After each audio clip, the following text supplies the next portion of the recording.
জ্বালিয়েছে পড়িয়েছে, এর আমাকে বিচার চাই। তো আল্লাহ তাবারক ওয়া তাআলা ইরশাদ করেন যে সমস্ত কাম কাজকে বাদ দিয়ে, সবারই হিসাব কিতাবকে বাদ দিয়ে সর্বপ্রথম ওই মায়ের হিসাব কিতাব হবে। বলুন সুবহানাল্লাহ। একজন যুবক বাড়িতে রয়েছে, তার মা রয়েছে, মায়ের শরীর খারাপ, মা অসুস্থ, মা বাড়িতে ঘুমিয়ে রয়েছে রুমের ভিতরে। রুমে একটা জানলা রয়েছে, ওই জানলার একটা পাল্লা খোলা রয়েছে, একটা পাল্লা বন্ধ রয়েছে। ওই যে পাল্লাটা খোলা আছে ওই পাল্লা দিয়ে কিন্তু হাওয়া আসছে। ওই মা ওই ছেলেকে বললো, বেটারে এই পাল্লাটা তুমি বন্ধ করে দাও।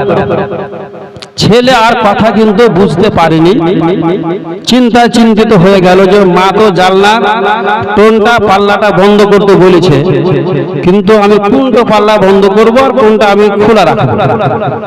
এই করে করে মা অনেকক্ষণ আর ঘুমালো না, জেগেই থাকলো। ছেলেকে দেখছে ছেলেও দাঁড়িয়ে রয়েছে। মায়ের ঘুম চেপে এসেছে, মা ঘুমিয়ে গিয়েছে। যখন মায়ের ঘুম ভাঙলো আপনার রাত্রে 2টার সময়, দেখছে ছেলে জানলার সাইডে দাঁড়িয়ে রয়েছে। মা জিজ্ঞাসা করলো, বেটারে কেন তুমি জানলার কাছে দাঁড়িয়ে রয়েছো, কেন দাঁড়িয়ে রয়েছো? ছেলে বলতে লাগলো, মা গো আপনার শরীর খারাপ গো মা, আপনার শরীরে অসুস্থ রয়েছে, আপনাকে অসুখ রয়েছে মা। আপনি বলেছিলেন বেটারে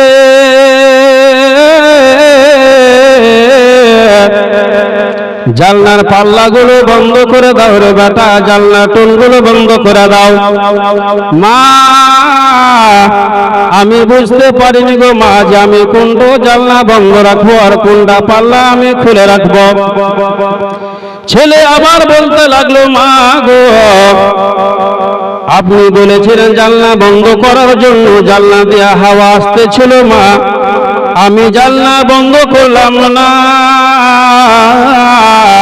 যে আমি যদি এই পাল্লাটা বন্ধ করে দিই বোধহয় আপনার কষ্ট হবে, আমি যদি এই পাল্লাটা খুলে রেখে দিই আপনার বোধহয় কষ্ট হবে। মা গো যে পাল্লাটা বন্ধ ছিল আর একটা টোন যে খোলা ছিল, আমি ওই পাল্লার কাছে দাঁড়িয়েছিলাম যেন আপনাকে হাওয়া না লাগে। বলুন সুবহানাল্লাহ।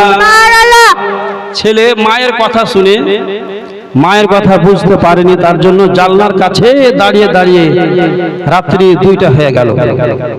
আবার মা বলল, বেটারে জানলাটা বন্ধ করে দাও। আবার জানলা কিন্তু বন্ধ করতে পারলো না, বন্ধ করলো না। তার কারণ মা নির্দিষ্ট করে বললো না যে বেটা এই পাল্লাটা বন্ধ করো আর এই পাল্লাটা খোলা রাখো, শুধু এই কথাটা বলেছে, বেটা তুমি জানলাটা বন্ধ করে দাও, একটা খোলা রাখো একটা বন্ধ করে দাও। ছেলে আবার বুঝতে পারলো না। আবার বাবাজি ভাইরা যখন ফজরের নামাজের আগে পূর্বে মায়ের ঘুম ভেঙেছে, মায়ের ঘুম ভেঙেছে, ছেলে জানলার কাছে দাঁড়িয়ে রয়েছে। মায়ের যখন ঘুম ভেঙেছে, মা ছেলেকে জিজ্ঞাসা করে, বেটারে তুমি জানলা কেন বন্ধ করনি, কেন বন্ধ করনি? ওই ছেলে বলতে লাগলো, মা গো আমি হাদিসে কুদসের মধ্যে পড়েছি, আমি হাদিসে কুদসের মধ্যে পড়েছি, দেখেছে যে মায়ের তোমরা যদি রায়ের দানা বরাবর পরিমাণ যদি তোমরা মায়ের সঙ্গে দুর্ব্যবহার করো আল্লাহ তাআলা কোনোদিন ছাড়বে না।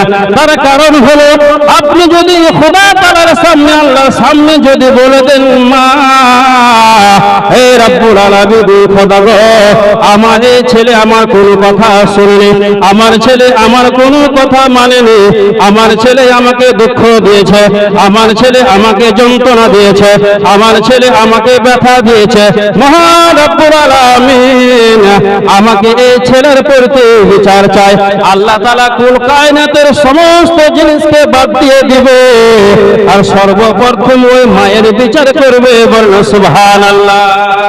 বাবাজি ভাইরা, ইতিমধ্যে হযরতে मूसा আলাইহিস সালাম, খুব সুন্দর ঘটনা, বেশি সময় নেব না, আর মাত্র 5 মিনিট নেব, এই 5 মিনিটের মধ্যেই শেষ করে দেব। ইতিমধ্যে হযরতে মূসা আলাইহিস সালাম আল্লাহ তাবারাক ওয়া তাআলার দরবারে এসে আরজ করলেন, রব্বুল আলামিন আমাকে একটা সাওয়ারি চাই। সাওয়ারি বলা হয় যেমন ঘোড়া, উট, গাধা, খাচ্চার, এগুলোকে বলা হয় সাওয়ারি, যার উপরে পিঠের উপরে চেপে এক জায়গা থেকে অন্য জায়গায় যাওয়া যায়। হযরতে মূসা আলাইহিস সালাম আল্লাহ তাবারাক ওয়া তাআলার দরবারে এসে আরজ করলেন, রব্বুল আলামিন আমাকে একটা সাওয়ারি দরকার, সাওয়ারি চাই। আল্লাহ তাআলা বলেন, মূসারে তুমি সাওয়ারি নিয়ে কি করবে বলো।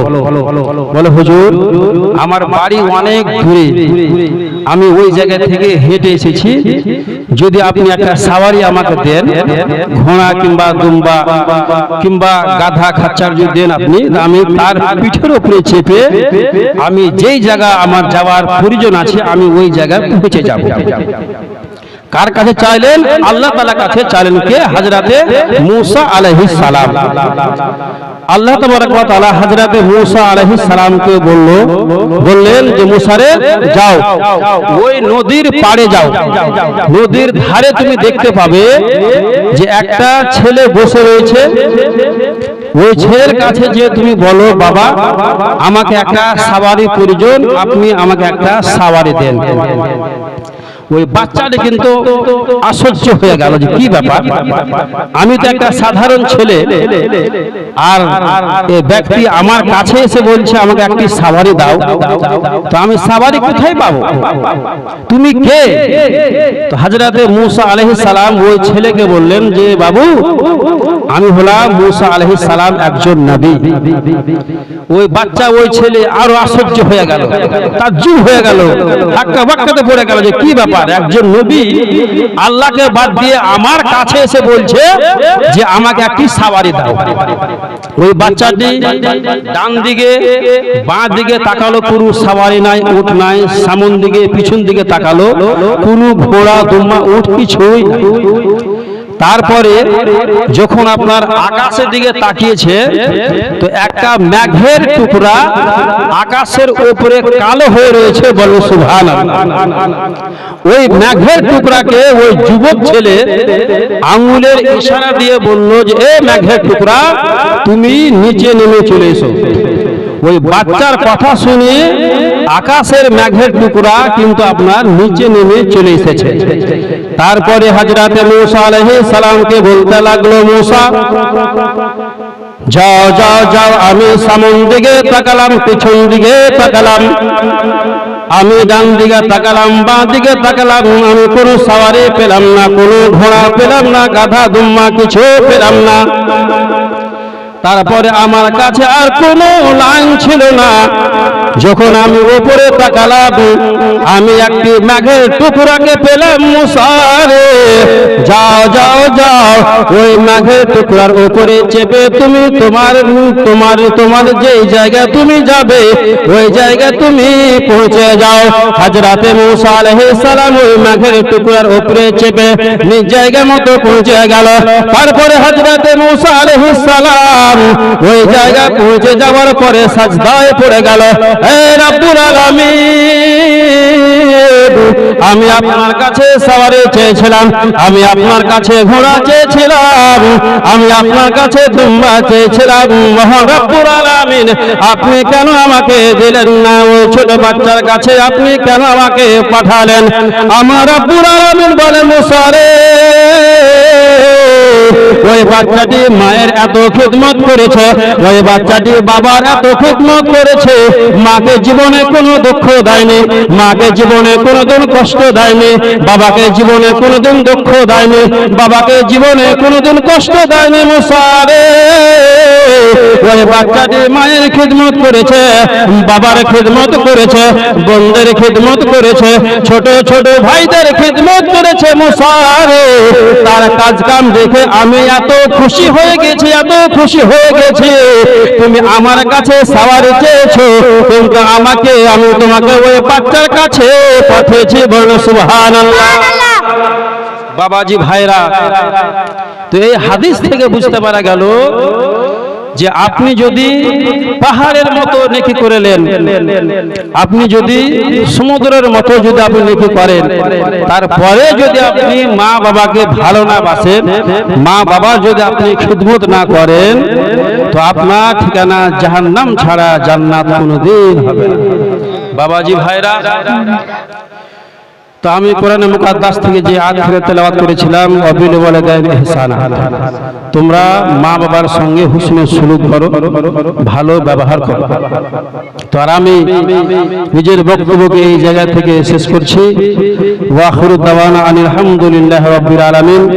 আসুন এবার আপনারা আপনাদের